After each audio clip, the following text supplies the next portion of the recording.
I'm not trying to manifest this, but if for whatever reason the Eagles don't make it to the playoffs / Super Bowl, not even to the playoffs, but they don't make it to the Super Bowl, you will probably see me.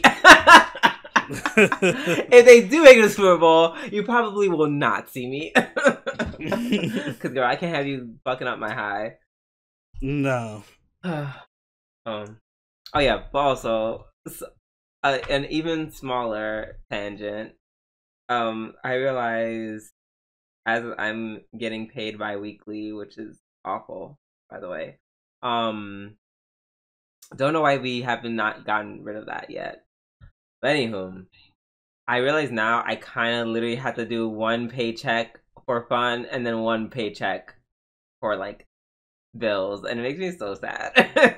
Yeah, welcome to literally everyone. All right. Oh, you're lucky it's 1 and 1. My ratio is like a quarter of one paycheck. It goes to whatever I want, and the other 3/4 and the other paycheck goes. Yeah, to it's not gonna. bills. It's gonna start going more to other stuff that isn't fun. So it's like I'm just enjoying what I have now. Like I'm enjoying it, but then yeah, I'm gonna start doing other stuff, and it's gonna cost money. So when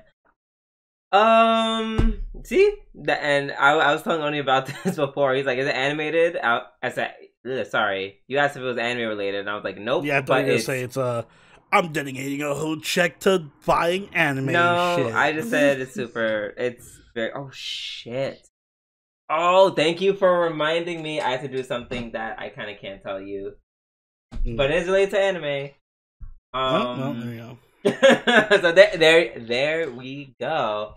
I'll just write it down real quick. And okay, now that we got that out of the way, it's time to start the show with our new segment, This Week in Anime.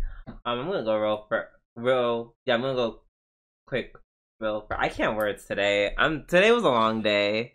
This weekend was a long weekend. Yeah. Oshinoko writer Akasaka is launching a new manga series next spring. And they're using the artist from Record of Ragnarok, Jichika, to draw the series, which is so fascinating because it's like Record of Ragnarok. That's like a very specific art style. I don't know if have you watched the anime? No, but I know what you're talking about. Yeah, it's very very interesting. I'm looking at the art for this, and this actually look really pretty. It's like it's prettier than I expect from the person who did Record of Ragnarok. So I'm that's leaving me optimistic. But yeah, so it looks like the mangaka, they're not done with us yet. Making a new series. Also, you know how like at the end of every anime news network thing where they're like talking about like some anime, they'll eventually be like, here's a brief paragraph on like, you know, all the relevant stuff about whatever this news is tied to. Like for example, they kind of do a quick, well, not a quick blurb. It's like multiple paragraphs of Oshinoko and what it is, and I'm just like, I love that every time. Like for the rest of your life, how does it feel, Oni, knowing the rest of life this anime that you love so much, half of it is from the person who made Kuzuno Honkai. I love that. Funny you mentioned that because I haven't been spoiled on it yet, but everyone seems to not really vibe with the ending of the series. Oh. Yeah, Oshinoko ended, I think last week or something. Yeah, I had to literally abandon Twitter because all I saw was everybody raging about the worst ending. It's getting like Attack on Titan levels of hate for their ending. Oh, okay. Well, then then then it may not be that bad then, because Attack on Titan's ending was not bad. If it does end horribly, I'm gonna chalk that up to the Kusuno Honkai writing. Oh yeah, that's why I brought it up. Oh yeah, if some bullshit happens, like Akasaka just did everything else except the ending. And some bullshit happens, like no, Kana dies and Akane dies, like no, then and Ruby dies too, or some shit like that. Not all the girls just drop dead. All the girls just die. Okay, mind you, no one in Kusuno Honkai died, but they should have, but neither here nor there. The teacher, she should have died. I agree. Actually, I agree. I agree. She should have died. She should have had a. That's why she's the only character who got a happy ending in that show. The only good writing in that show is that she got a happy ending. I can't believe that happened. But yeah, so apparently it's like a fairy tale story with like a prince and a princess guided by fate. That's all that we're given so far, and that's another thing I like about Akasaka. Like all the stories that I've seen them do. I don't know if Akasaka is like a man or a woman, but the stories that I've seen them do so different. They're very different stories, very different settings. First one, that I know of, is of course Kaguya-sama Love is War, literally Kid Student Council. Second one, Oshinoko. Two people reincarnated as twins, and they knew each other in the past life, and all this other crazy shit happened. And then now we're like in like we're doing a fantasy story. Like what? Yeah, it's all over the place. No, well, they are 2 for 2, so I'm excited for this one. Well, when it gets animated. All right, my news. So I don't know if this is. Well, I guess this is news, but the Heaven Burns Red game launched in America or global over the weekend, which is interesting because they had like no marketing for this whatsoever. For those of you who don't know, Heaven Burns Red is the gacha game made by Jun Maeda, who is the creator of Canon, Air, Clannad, Angel Beats, basically all the shows that make you want to kill yourself. He made all those because of how good the writing is, though.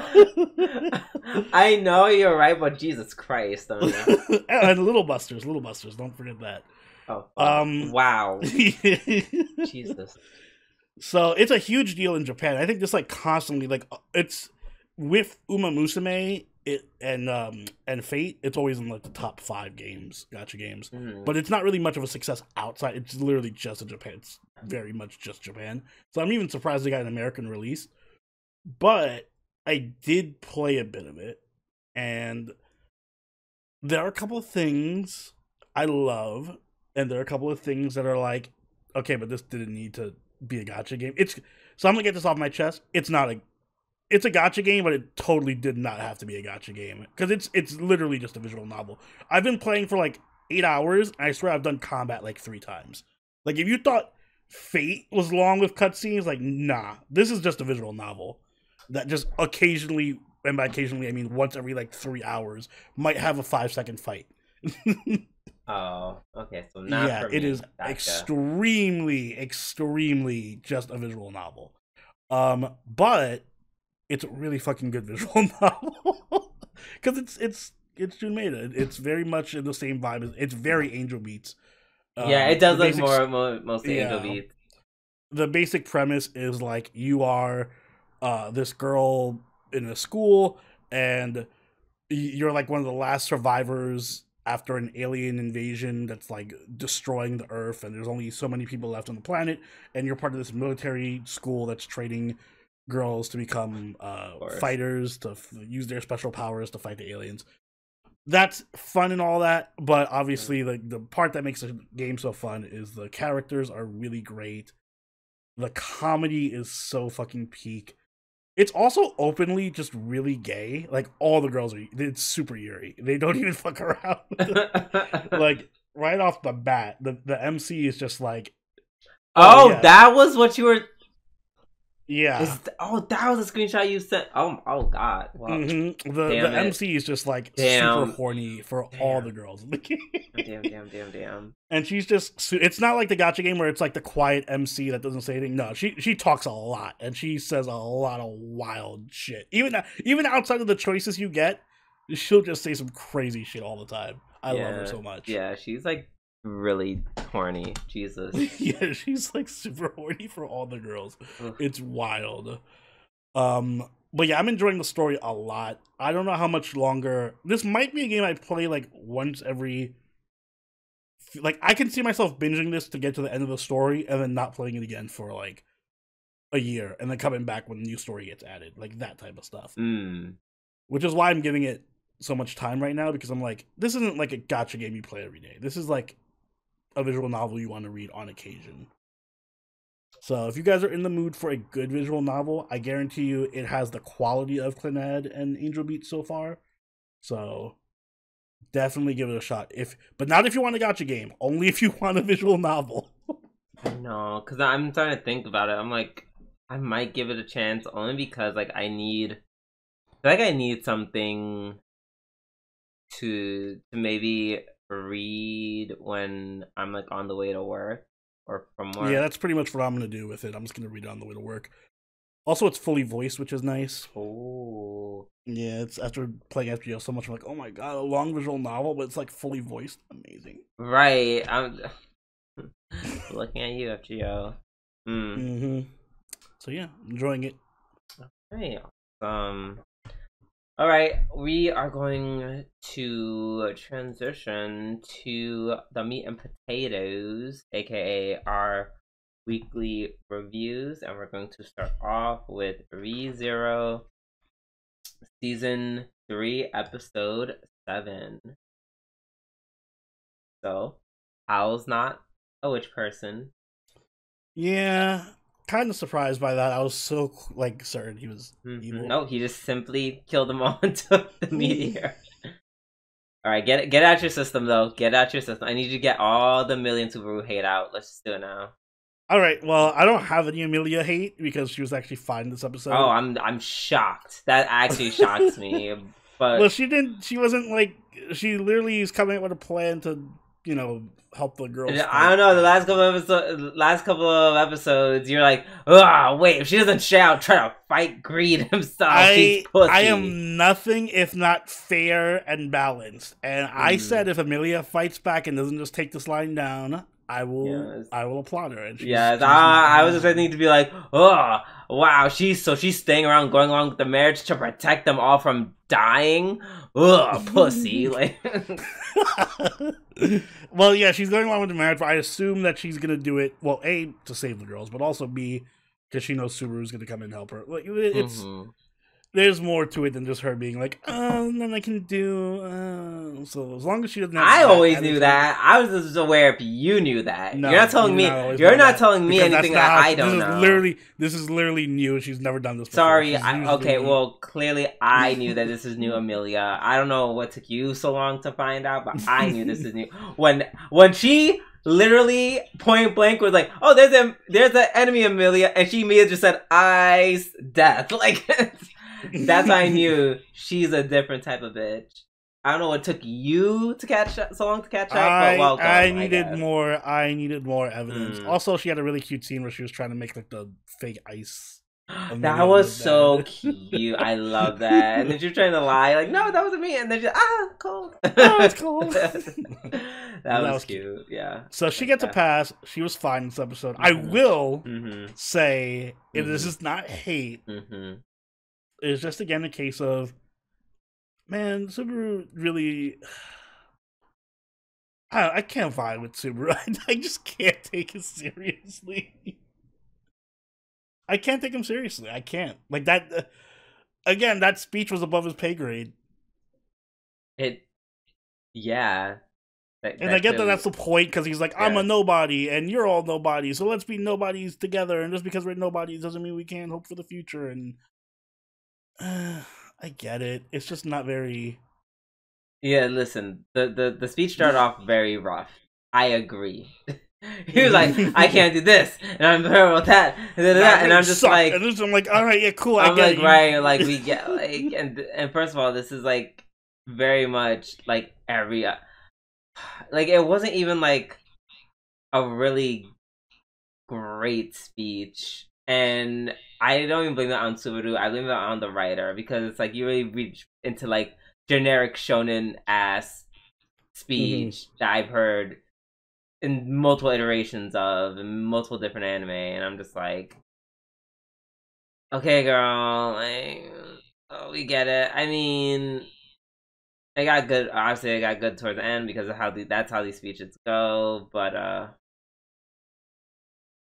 yeah, Yeah, like it was very much Subaru with talking to Jutsu. I'm like, I can't even be mad at you for like not loving the speech because I also did not love the speech. I get what they're going for. Just you know. Yeah, I was just like, but yeah, I know, but I was just like, I beginning. really don't. I'm like, Anastasia, you really could not have done a worse job than that. I feel like that would be hard to do. I'm not saying his job, it was like a most horrible piece of garbage speech ever. I'm just saying, Anastasia, if you cannot do a better speech than that, you shouldn't even be running to be the next queen or princess or whatever. You should just drop out, girl. Just drop out. The bar is not that high, right? Also, that one part where Garfield was like reuniting with them, and he was so like sweet because he was like concerned. I was like, oh, I forget. He's like still like a kid. Right, and he's like he's new to all this trauma. I forgot. Let's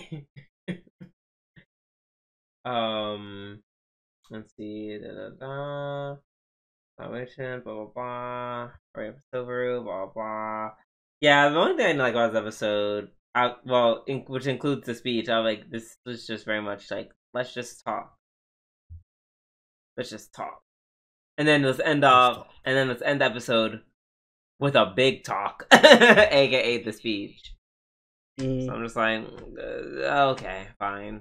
Like, this is like the first episode where I feel like the wind was like taken out of my sail, so to speak. Yeah, this was more of a, I want to say character building episode, but it's more of a setup episode. Yeah, there's a lull in the arc. All right. Up next we have Dandadan, which is my episode of the week. I'm sorry. Yeah, I'm sorry. This is actually an incredible episode. This episode just really was like so like emotional. like holy fuck. Like, I don't think I've ever. I think this is like a record for most episodes of the week I've ever given it.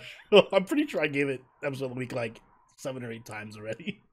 Yeah, I probably like, with the exception of like 1 or 2 weeks. Yeah, maybe 1 episode. But yeah, no, this was obviously just fucking incredible. Yeah. I was not expecting this. How did you enjoy your fun, happy, silly anime about balls? I didn't. Yeah, this episode was basically gonna see the ghost's background story and how it relates to Aida, excuse me. I was gonna call her Aria.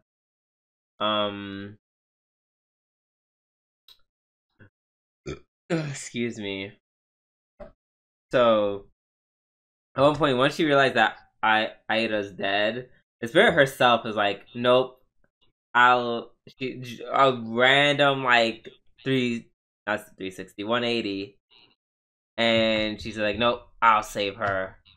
Once they realize that Aida's dead, for the most part.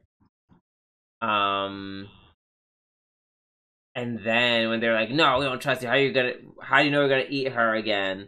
And she just rips her own jaw off. And I'm just like, fuck. Yeah, that was metal. Like, there could have been a couple of steps in between that, but alright, that's fine. Right. Then we do the whole background story where she herself was a mother who worked many jobs, including being a prostitute, all just, you know, to raise her daughter. And then, like, I don't like the Yakuza just beat her and kidnap the daughter. Like, I don't understand what happened or why would they even do that. I'm guessing that they were probably like loan sharks or something, and they were just like, "Oh, you didn't pay your loan. We're taking your daughter." I mean, I guess, yeah, I guess you don't have to think too hard about it. Like, yeah, we're gonna harvest her organs. Bye. Yeah. So yeah, I was watching this with Savior and Orion, and like in the manga, like it's like heavily implied the daughter's dead.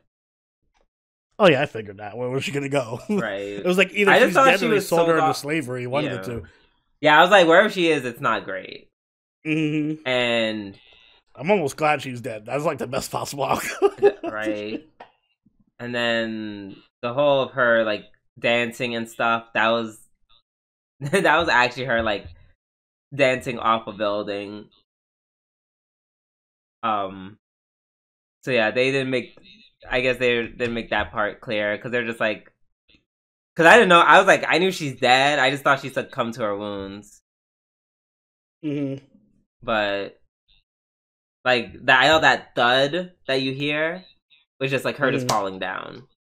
I mean, it is her falling down, but yeah, but that was her like dance, like that dancing sequence where she's dancing. Oh my god, that was incredible. That was so beautiful to watch before she fell. But yeah, so the animation was like like that animation scene was some of the best I've seen. Also, the beginning, well, and beginning and like when she's like scrambling and running into the like the street to find her daughter. Very nice. Yeah, that was crazy. Yeah, that was wild. I kind of feel like, so maybe I'm like off base here a little bit, but I get the my impression or my feeling is like, I feel like Dandadan is what Chainsaw Man was trying to be. Is that weird? Because they're very similar in a lot of ways. I don't think Chainsaw Man was trying to be this. In the sense that they're both very... No, they're both the same. I think you're just in the nicest way just trying to say Dandadan's a better show, which it is. That's fine. That's fine. Yeah, no, it is a better show. I'm saying like in terms of like the emotional depth. Like, because Dandadan up until now was just like a silly fucking show. It had great characters and everything, but this is like the first time I actually felt something for the characters in such a deep way. And I know Chainsaw Man did try to do that a lot, where it's like, oh, this is serious. And to its credit, it was cool. Like, spoilers for Chainsaw Man, but that one chick dying and her last moments are really cool and all stuff. But I never really felt emotionally attached to any of the characters. This I liked her. Really... I know, yeah, the one woman who died. I would say her. I would argue that in Chainsaw Man, her death was very tragic. Everyone else was like, but her, it was like tragic, but it wasn't like it didn't give me an emotional connection to her. I think this episode gave me a really strong emotional connection to Ida and the dancer. Yeah, I would say I feel like it's cheating because a child was involved. Like it's like a story, a story. Yeah, right. It's a story about motherhood, like and a tragic one at that. Like this is some Clannad ass shit. Exactly. So yeah, that's not. It's not. I would argue.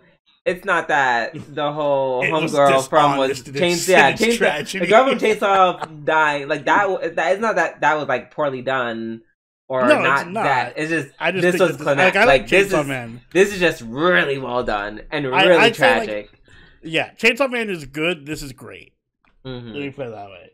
Yeah, like I really appreciate it. So many comedies try to be serious or like have these deeper serious episodes, and they usually fall flat on their face. This one really connected. Like this was on the level of something like Clannad or Angel Beats or something in terms of the delivery of the drama. Yeah. Yeah. This is very and the animations are so beautiful. The direction was so good. Just watching, just the whole POV of it all. POVs made it so much more devastating. Yeah, just very good artistic direction in general. Yeah, good episode. Can't wait to go back to hunting for balls next episode. No, we already found the ball. Well, hunting for other genitalia next episode. No, that's fair.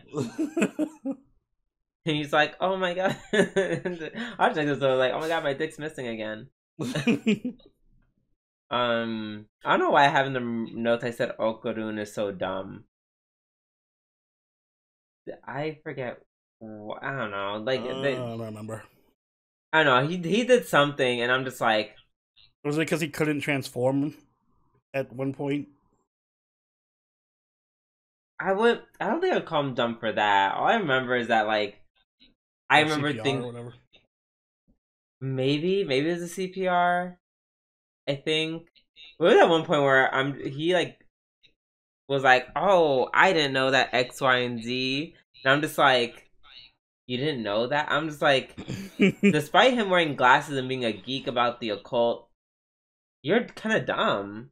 Like, I was like, wait a minute, you're kind of dumb. I got expected this from Momo, but Momo's been a little smarter than you. You actually, my Loki might be the dumb one, which is interesting. Damn. Way to attack Okuru like that. Oh, okay, well, be smarter next time. Be smart like Momo. Can't believe all the times where she's like, are you actually a genius? That's why he asked if she's always a genius. Because he's so not smart. He just assumes some of her the things that she does that are just like, just a little bit of thought. He's like, whoa, genius. Sorry, Okurun. Stay in school. Anyways, next we have Maou 2099. I'm only surprised that this is ranked so high on the chart. Is it high? Oh, I mean, okay. Relative to what everything else we're watching. It's fair. I feel like if it goes any higher than this, though, I'll be like, what? To be fair, this was a pretty decent episode. Yeah, like, so I really wasn't expecting the sword fight to be as good as it was. I'm not saying it's like god tier or anything, but I like to how do I say this? I think I had my expectations set when last week you were basically like saying, yeah, this is an anime where you just fire the magical blast and cool shit happens and shit explodes and cool. Oh yeah. And this episode proved me wrong. Yeah, it sure did. They said, nope, this is actually a sword fight. Thanks, Maou. Yeah. And it was a pretty decent one. Like, it started off a little chunky, but as we got into the fight... After she transformed into her fucking badass-looking robo form. Yeah, aka the mangaka saw... Ninja Kamui and said, ooh, me next. Yeah. That's literally what it looks like. That's literally what the mechs from Ninja Kamui look like. It really was giving copy and paste. I mean, I'm not gonna accuse, the mangaka from ripping off of them. One, because like that design isn't, even those designs from Ninja Kamui, they're not super, it's not like they're super original. So, I'll give them the credit. And I also don't know when this was like released as a mangaka.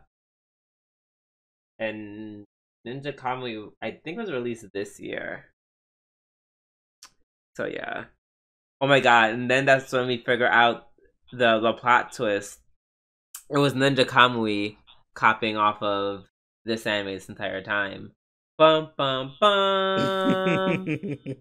Imagine. This is all a joke, by the way. None of the I'm saying is true. I'm just being. No, you'll get your lawsuit tomorrow.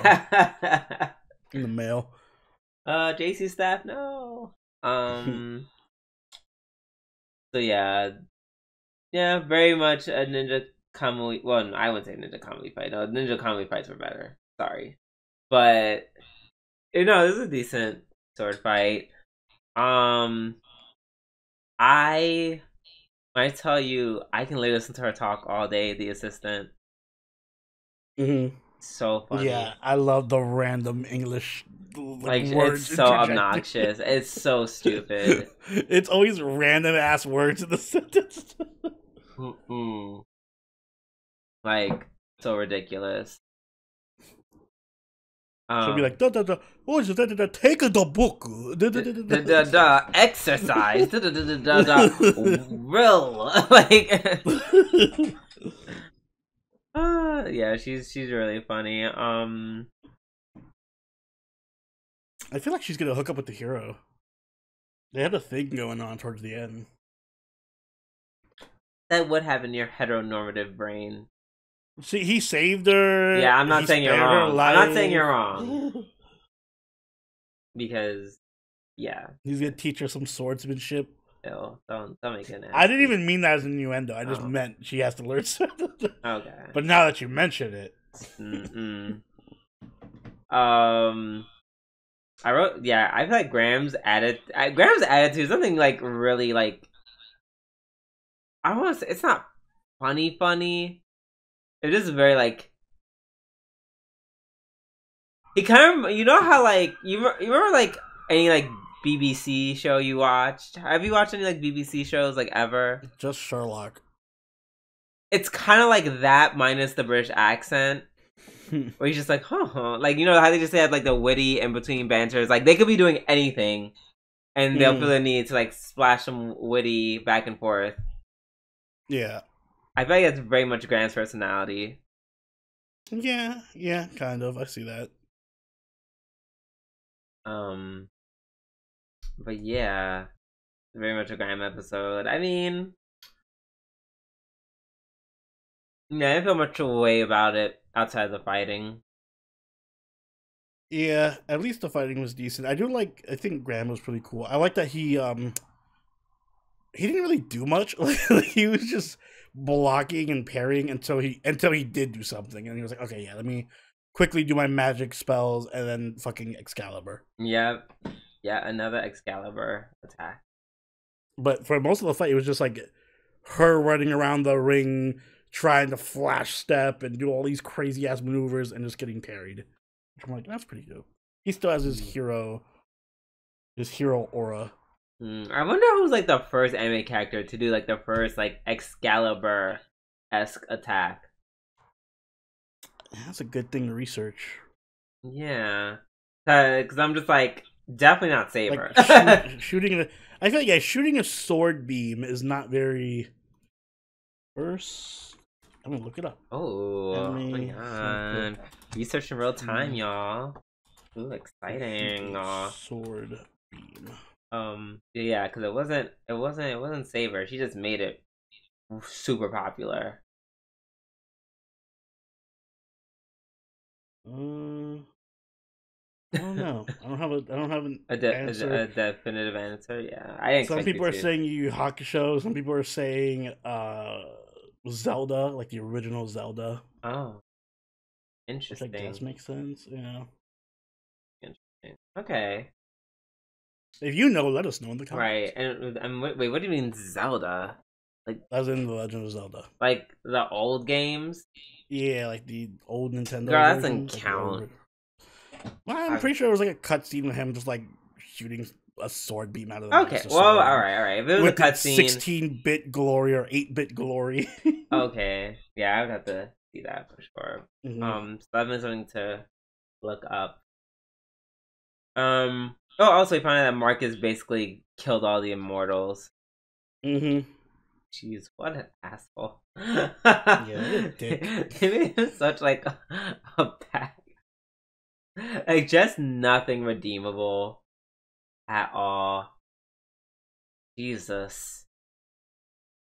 Like, just very, very generic, I am evil person. Watch me do evil things. I mean, I'm still entertained by him all the same. So Yeah, he can pull it off because he's just so fun. yeah, like, he's a really fun villain. I agree. Also, I like to call back to Veltal saving her the same way he saved her when she was thrown into the volcano when they first met. That's why it's so familiar. Yeah, like the people threw her in the volcano and then he saved her the same exact way. Now she gets thrown into a furnace. And she likes to get thrown into heating cores a lot. Yeah. Yeah, interesting. Also, it's like once again we have like how many episodes till this ends, and we're only on episode 6. 6, yeah. I'm like I don't even know where we're going from. That's what I'm saying. It feels very like final episode-y, and it's like, damn, we're only halfway here. Like I feel like a twist is coming. Yeah, I don't know what the twist is. All right, let's move on to my wife becomes an elementary student. Episode 8. Shout out to Chica. Because she has some really good character development, like these past couple episodes, and it really shows. Even especially in this episode, I feel like this is where it's come to like a head where we really see how she's changed over all this time. Yeah, I was really impressed when she like admitted to hurting her like in front of the school board. I was not impressed. I was like, "You dumb bitch! What if they call CPS to take her away?" Like, you hit your child. Why would you say that to like? She felt guilty. Go to a priest. I didn't say it was a logical one. I just said it was a good character development. It was. She could have just left out the part where she hurt her daughter. Like she's like, "I was a bad mom. I'm sorry." Like that's all she had to say. But okay. But yeah, and she's like incredibly understanding. Like through this entire process, I literally thought she was like, "Oh, my kid's back. Get the fuck." Yeah, I thought that too when she first met them. It's like, oh, she's back to normal? Get the fuck out of my house. Don't ever come back here again. She was so, like, to the point where she's like, actually come back. Let's see if she can remember. When as far as saying, asking Mai to help her study. And then, but then I like that third condition where she's like, if she doesn't come back, yeah, y'all have to get over it and move on forever.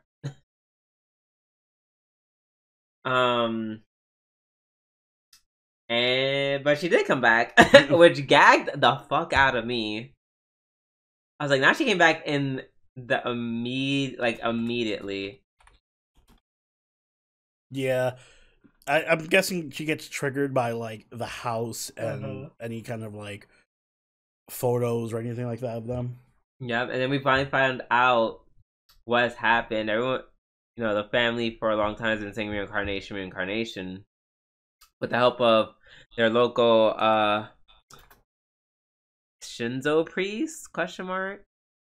Some type of priest or monk. We realized that it's not reincarnation so much as probably possession.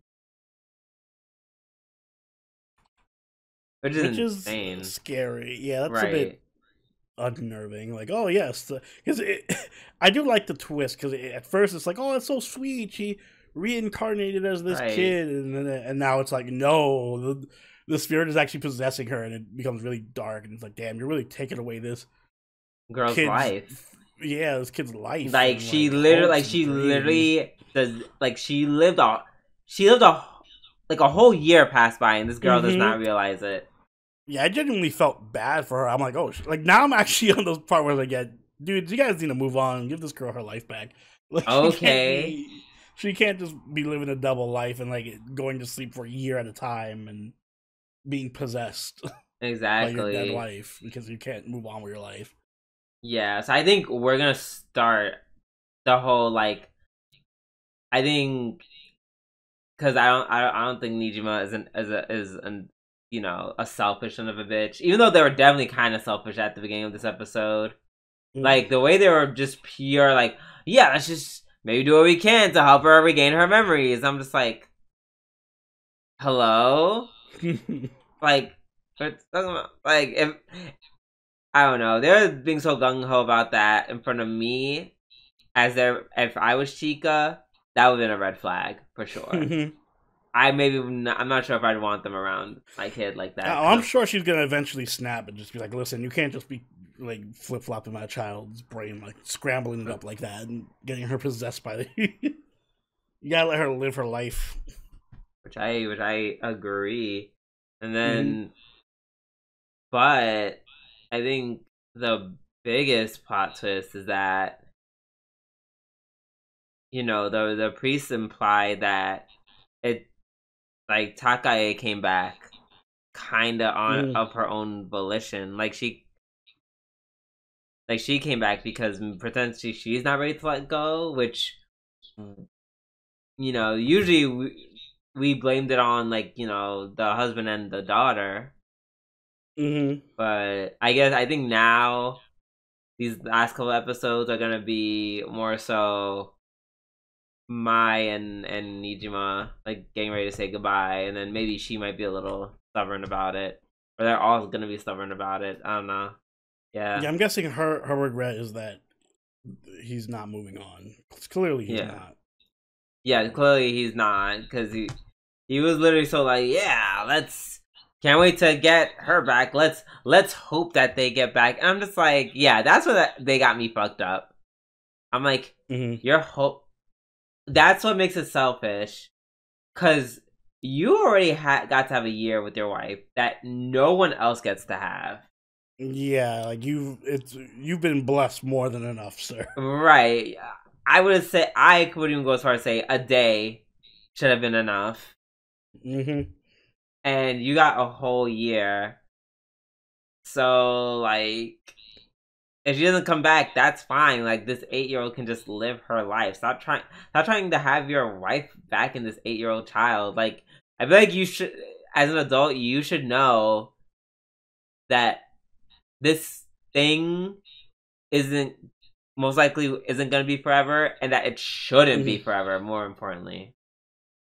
Like, she died. Let her go. Yeah. Move on. Yeah. Man, this anime is so good. It is. It's a lot better than I thought it was going to be. I'm really glad we picked it. Me too. Alright, up next, we have Nageki no Bourei, episode 8. Yeah, episode 8. I feel like this episode is really just like sexism, the episode, and why you shouldn't be sexist. Because there was literally that one asshole who was like, because she's a woman, I'm gonna go around and ignore her, and we're gonna do other stuff.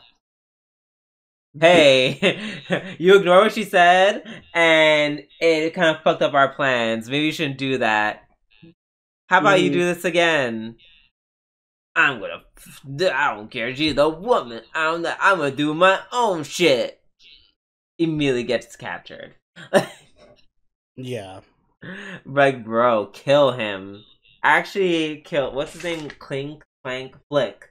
Sorry, his name was Clink. Clank. I knew it was onomatopoeia. It was onomatopoeia. I was in the ballpark, okay?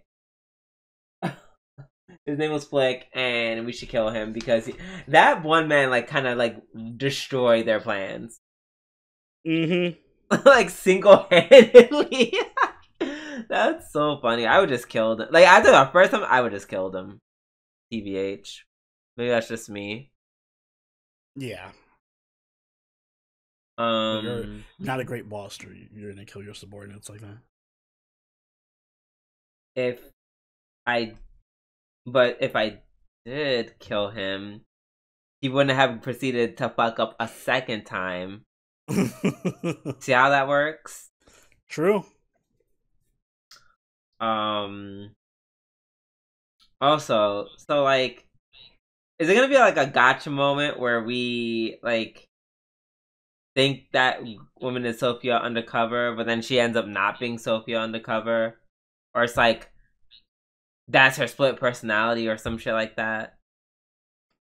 I don't know. I kind of hope it's not just like some obvious. Part of me feels like we're overthinking it, right? But, I don't know. I kind of hope not. Only because I'd be like so like because it's like it's very clear that she looks like Sophia. Like, and you guys are really driving that home. Could it be the slime? Excuse me. Could it be a slime? Do you think that the slime? What it turned into Sophia, like another like a good version of Sophia? Is that what you're trying to say? Maybe. So I'm trying to. This is my theory crafting. Oh, okay. That's no. Don't marry me to that though. Also, I love when Homeboy did like this giant ass lightning attack, and then she got up, and he's like, "Wait, how'd you get back?" And she's like, "Yeah, we normally get hit by shit like that, basic like, bitch ass lightning attack, right? That decimated like a whole acre." And then she was healing people with her gun. And I was like, "Oh, like, sweet." Citri is her heal is just shooting people. She's anime Anna from Overwatch. Mm-hmm. Oh, that one moment where Liz was bullying Tino, that was so funny. Where Tino's about to hold her hand, and she's like, "The fuck you think you're doing?" She was ready. She was like, "You are." She's like, "You are 1,000 years too early to hold his hand." I like that it's like they're both clearly have a thing for him, but she's so overwhelmingly psychotic and powerful that Tino can't even really do shit. She's just like, Tino can just hope, right? Tino can just hope that she doesn't die.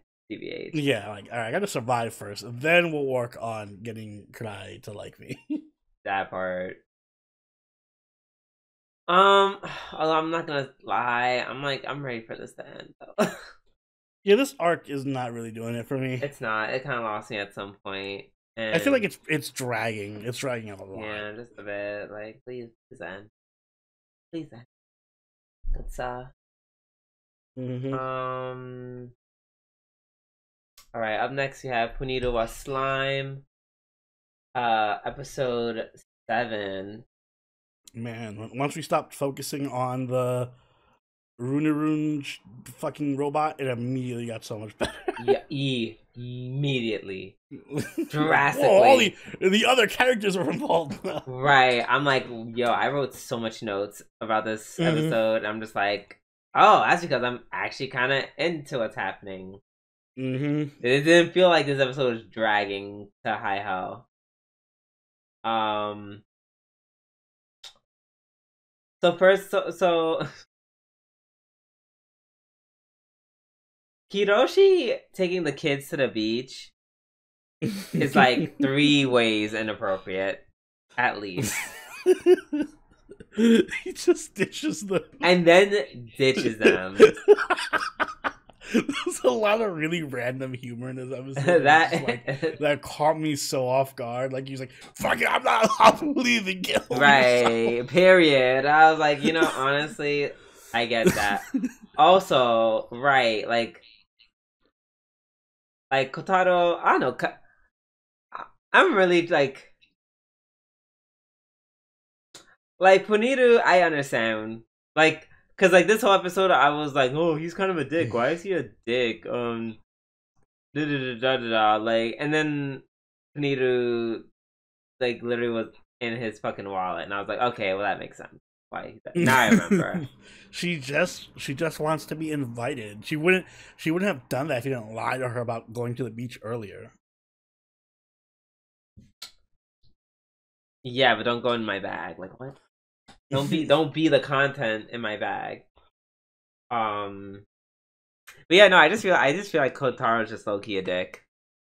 Oh yeah, he is. Like, he's just a dick in general. I thought it was just to her, but like, no, this first episode where it's just like, so you took the creepy doctor and green hair dude, knowing that what they wanted to see, and knowing that you were going to trick homegirl Puniru into not coming. Mm-hmm. I'm like, that's kind of manipulative as fuck. Not gonna lie.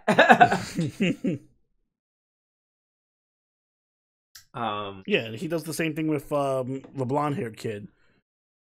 What's his name? Nampa? Nampa, yeah. Yeah, when he comes at the end, he's like, "Oh, help me with my homework." You're like, "I ain't got time for that." She's like, "Oh, gotta go do it with mommy." Wait, I didn't say I wasn't gonna help you with your homework. Right. I was like, that's kind of crazy. Mm-hmm. Like, to be that shameless about it too, I'm just like, oh, And then immediately gets him like, "Oh, go to the other room with Puniru so I can be alone." Right. By the way, she had like at least like 3 different costume changes, quote unquote, 3 different forms, and I loved every Thank single God. one of them. Thank God we don't have to do the whole transformation scene. They cut that shit Agreed. out. I agree. I mean, I'm fine doing it for like an episode, like once, Mm-hmm.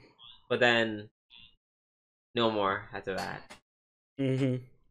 Yeah, but I'm also glad that we form took was your favorite? Huh? Which form was your favorite? That's tough. They're really like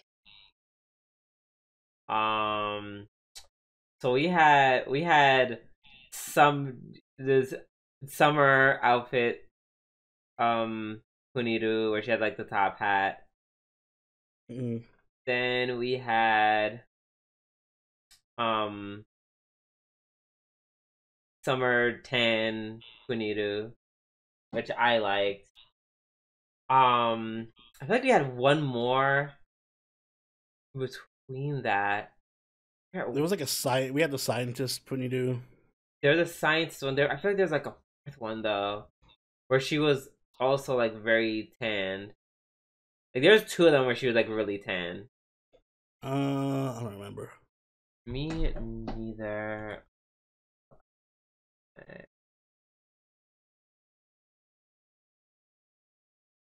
Find it real quick. See. Soda. Also, why is she? Sorry, I'm just quickly. Oh, yes. Oh, yeah. Okay, so this wasn't. She was okay. She just looked more like a Gyaru. Mm-hmm. Oh man, I'm torn. The first one, which I forgot, which is why I was like, I was like, I knew I forgot one, and then I think this. Oh, man, this might. Oh, it's second, but barely by like such a tiny sliver. But like the mature Kawaii Puniru, when she has like the cute little frills and like the swimsuit one. Yes. Yeah. Oh my god, that was so cute. But I think I have to give it to the researcher one. That the hair was so cute, like the twin tails, like kind of it's kind of giving like DNA. Like oh my god, yeah, that was amazing. I do appreciate that each of the designs is so unique.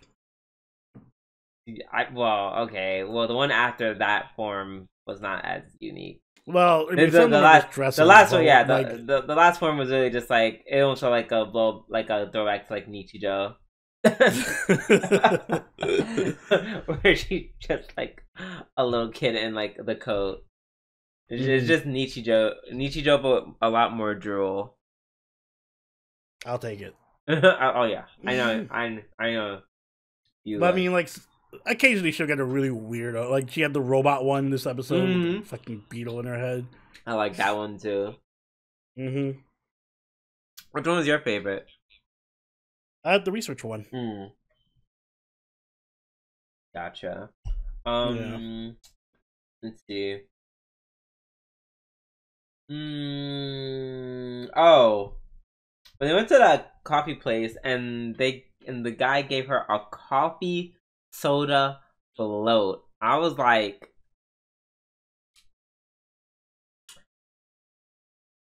I don't know. Would you try something like that? I would. I don't know how well coffee and ice cream go together. Oh, I feel like I've seen it in like a cooking show like once or twice. I feel like if the coffee prepared right, could, Well, like, they really... do. I mean, they do have coffee flavored ice cream, so I guess it works. I mean, I feel like it's not the same. It's not, but I'm trying to like make it work in my head. Okay, well, since I feel like, no shade, I kind of just put coffee soda float in the same category as root beer float, as in I'm probably don't like either of them. I'm sorry, I'm just not a huge root beer person. I have to be in the mood for root beer. It's very overwhelming with its flavor. Actually, do I like root beer floats? I'm not sure. I just like Coke float. Like, just give me Coke with ice cream. Okay, thank you. I do not want root beer. I do not want Dr. Pepper. No, thank you. All right, let's see. What else? Also, go for it, because I'm gonna change the topic. Okay. I was gonna say it's really cute how, like, when they were at the coffee shop, they had a real actual moment, which I don't see too much in anime, where, like, they're actually acting like middle school kids, where they're like, I'm trying to be more adult and have black coffee, and then mommy was like, I'm trying to do the same thing, and meanwhile they're both like, they just both like, sugar and milk in their coffee, like literally just like most people. Also, I'm like, why are you guys drinking coffee at like 11, 12 years old? I'm glad you brought this up, because this is literally exactly what I was going to say. This was exactly what you read my mind. I was going to say, first off, black coffee is that like an adult, like most of the adults I know don't drink black coffee. I don't know where they got that from. It's so Who lied? Bitter. Like, I drink black coffee, but it's not because I like the taste of black coffee. If I'm at a coffee shop, I'm not gonna, yes, give me the black coffee, please. Right. No, I drink it because it's strong and I need something to wake me up. But yeah, no, that's not because it tastes good. And most adults don't even drink black coffee. It tastes horrible. Yeah, absolutely not. Like, I'll drink tea with nothing in it, essentially. Yeah. I feel like tea has more flavor. Even bitter tea has more flavor. Exactly. But yeah, black coffee. I can't remember the last time I had black coffee. And I can't remember for a reason.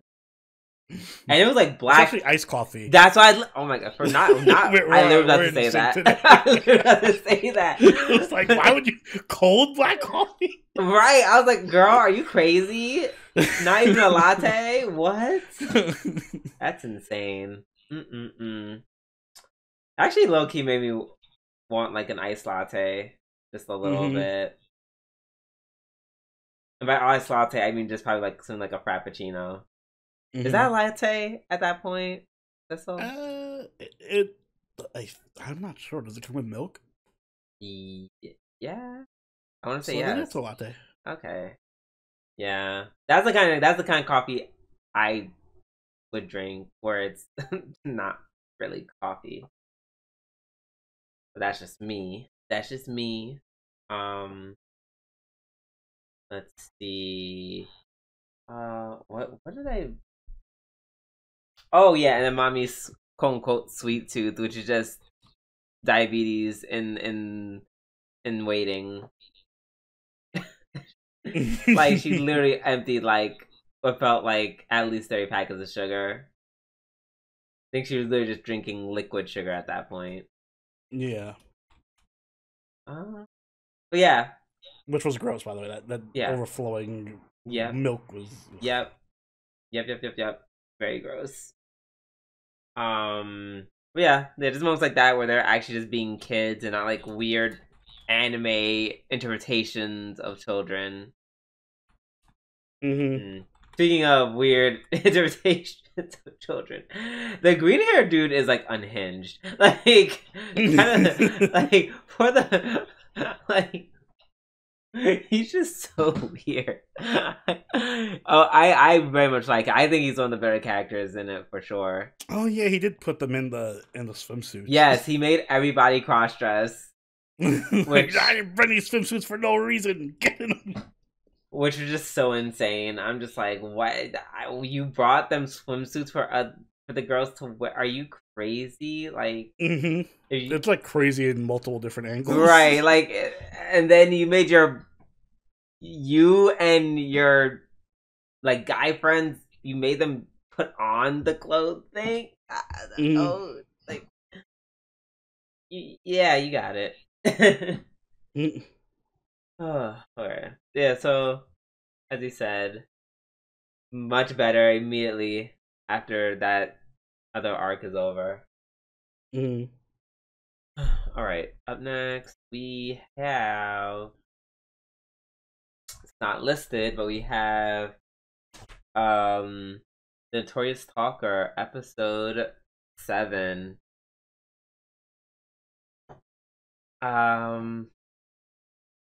Okay, so we find out that Koga ain't some hillbilly bitch. Okay.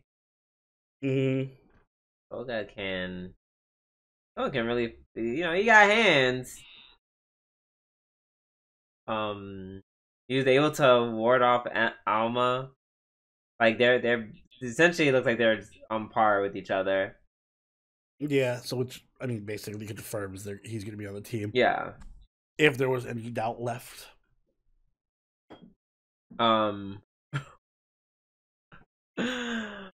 This part of me is gonna be really sad when this anime is over. Why? I really just love the main character. He's just so fucking like he's just so cool. Edgy. He's so edgy and cool. Like in a way that's like very like, I'm here to be edge and edgelord and stuff. But he has moments where it's very entertaining.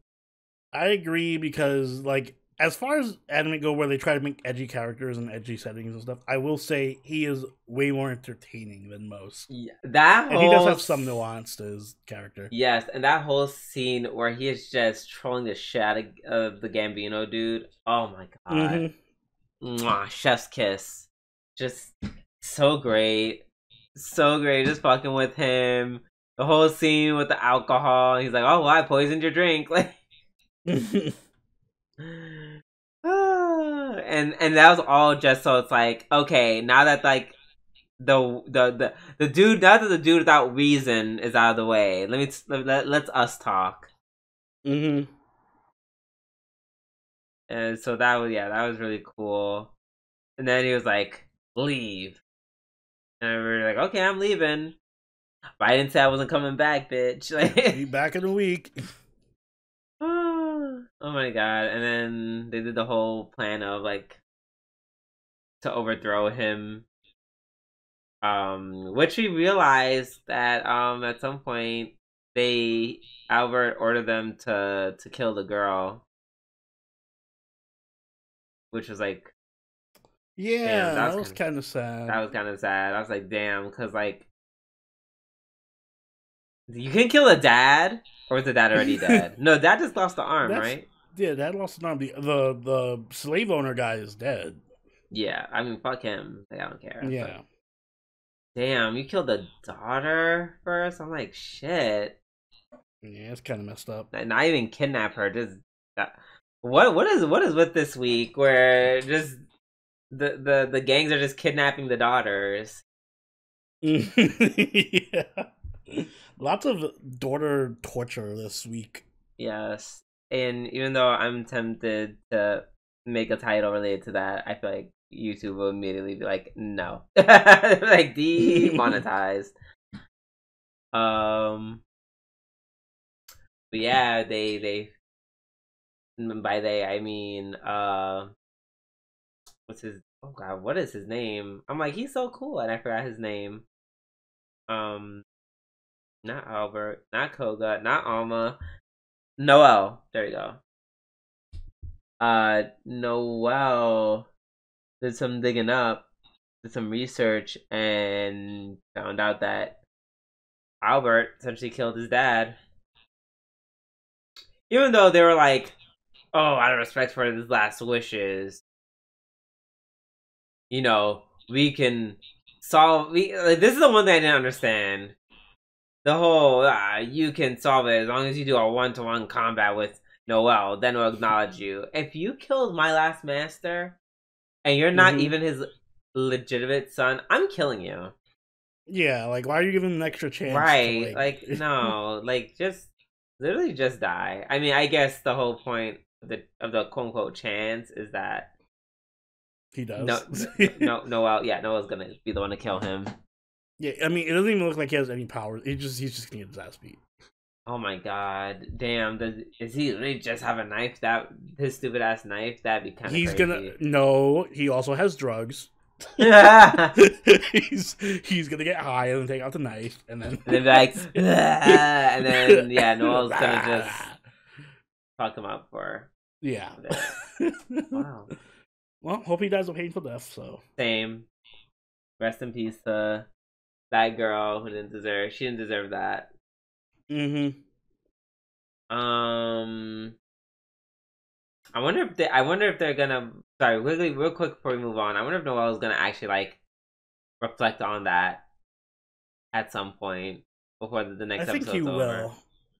I think he will. I mean, he kind of like already acknowledged it a little bit because he felt like they showed a quick scene of him and he like kind of grimaced or whatever. But I think he'll probably revisit the father or something. and then that's when you take the father's other eye. Yeah, or like show up at her grave or like make a grave for her. Yeah, okay. Last but not least, you have Le Tower of God, season 2, episode 20. Okay, so I have some issues. Episode.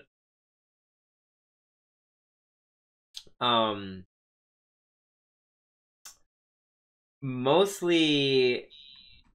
Okay, I'm gonna be honest. I don't remember so much how like the whole story behind like Bam and the Storm business, but I'm almost positive they did a better explanation than whatever the anime is giving us. Because in this episode, all they said is, "Yeah, there's something about the devil, and the devil, your devil's perfect," and blah, blah, blah, blah, blah, blah. And I'm just like, I'm pretty sure the manga like broke down what they mean by devil. I don't remember at this point because I'm so far ahead. But I thought the Tower of God would at least, take the time to like explain that important part because like that's like an integral part to this arc. But I feel like they didn't. They kind of just said a bunch of words about it, like without really going into detail, which I'm like, I don't understand. Like, I don't understand that reasoning.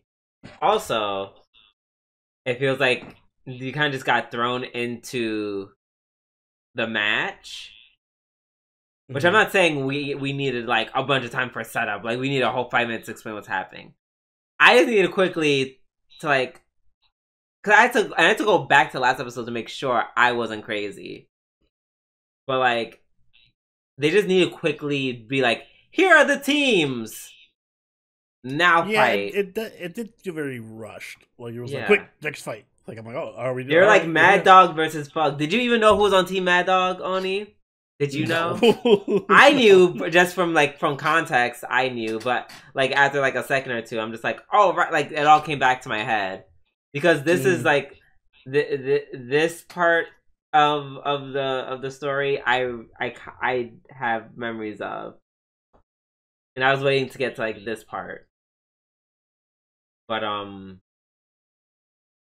yeah, like everyone else was probably like, I don't understand, like, because so many, like, the teams shifted drastically. So, yeah, I don't know why they kind of just rushed that along as well. Like, I feel, it's like, why are they trying to confuse the audience this episode? It really feels like they're trying to get to a certain point in the series, and they're like, oh, fuck, we only have so many episodes to work with. Right. Which... yeah, I get it, because I'm like I said, this is all long. Very long. Like, I want you to keep in mind, like, even though the end of this arc is coming to an end, the this is still like quote unquote Act 2.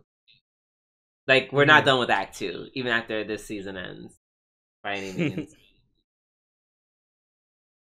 There's still like plenty. But yeah, let me see what else. Oh yeah, and then we just find out that like almost everything is just like FUG. You're a FUG. I'm a FUG. They're a FUG. We all are FUGs. Hey, like yeah, FUG everyone. Not FUG everyone. That could be a title. I was gonna say, can that be the title? That sounds like a title to me. FUG everyone. I didn't spell everyone correctly, but you understand the gist. Excuse me. So yeah, Beta was like helping him with all the descriptions and stuff until he ends up like attacking him at the end. And at that point, I was like, "There's the Beta I remember." I was like, I'm pretty sure Beta. I'm like, this Beta trying to like fight him. I was like, or did I make that up? And then he attacks. I'm just like, nope, I was right. But yeah, FUG is behind the making of the Thorn. Yeah, FUG is behind all that. Like not almost everything, but like a lot of this. Like, and that's the thing I like about the series. Like, it really trying to press upon you. Like, FUG is not just like a ragtag group of people. Like, FUG is like a legit organization that runs deep for reasons. Yeah, they're organized and they have like a plan. Yeah. Also, like, this episode was very much like, especially regarding FUG, is very much like, I don't know. I feel like with FUG, this organization is, if the phrase "the road paved to hell," or like, was it "the road to hell is paved with best intentions"? That is what FUG is, to a T. Because I'm just like, oh yeah, FUG does all this awful shit. Like, like, it's such a vast, like, organization that we have, you know, like, people like Bam's teacher who's just like, I'm teaching you how to do martial arts and strong and be a slayer. And then we're like, on this hand, we have like, oh yeah, here's our illegal operations where we're like experimenting on children to like make them into literally living weapons of mass destruction or some type of destruction. So that's kind of crazy. Let's see. I think that's all I have to say about. One thing I can't forgive about this episode is literally like when they start fighting. That scene on the bridge where the guy falls off and they play